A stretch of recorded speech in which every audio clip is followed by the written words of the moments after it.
एक कौवा एक वन में रहा करता था। उसे कोई कष्ट नहीं था और वह अपने जीवन से पूरी तरह संतुष्ट था। एक दिन उड़ते हुए वह एक सरोवर के किनारे पहुंचा। वहां उसने एक सफ़ेद हंस को तैरते हुए देखा। उसे देखकर कौवा सोचने लगा, यह हंस कितना सौभाग्यशाली है जो इतना सफ़ेद और सुंदर है, और मुझे देखो, मैं कितना काला और बदसूरत हूँ। ये हंस अवश्य इस दुनिया का सबसे खुश पक्षी होगा। वह हंस के पास गया और अपने मन की बात उससे बता दी, जिसे सुनकर हंस बोला, नहीं मित्र, वास्तव में ऐसा नहीं है। पहले मैं भी सोचा करता था कि मैं इस दुनिया का सबसे सुंदर पक्षी हूँ, इसलिए बहुत सुखी और खुश था। लेकिन एक दिन मैंने एक तोता को देखा जिसके शरीर पर 2 रंग के सुनहले पंख थे। उसके बाद से मुझे यकीन है कि वह दुनिया का सबसे सुंदर और खुश पक्षी है। हंस की बात सुनने के बाद कौवा तोता के पास गया और उससे पूछा कि क्या तुम दुनिया के सबसे खुश पक्षी हो? तोते ने उत्तर दिया, मैं बहुत ही खुशी से भरा जीवन जी रहा था, लेकिन जब तक मैंने मोर को नहीं देखा था। किंतु अब मुझे लगता है कि मोर से सुंदर तो कोई हो ही नहीं सकता है, इसलिए मोर ही दुनिया का सबसे सुखी और खुशी पक्षी है। इसके बाद कौवा मोर की खोज में निकला। उड़ते उड़ते वह एक चिड़ियाघर पहुंचा।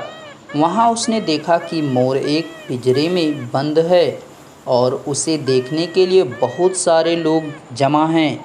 सभी मोर की सराहना कर रहे थे। सबके जाने के बाद कौवा मोर के पास जाता है और उससे बोला, तुम कितने सौभाग्यशाली हो जो तुम्हारी सुंदरता के कारण हर रोज़ हजारों लोग तुम्हें देखने आते हैं। मुझे तो लोग अपने आसपास भी भटकने नहीं देते, जबकि सभी देखते ही मुझे भगा देते हैं।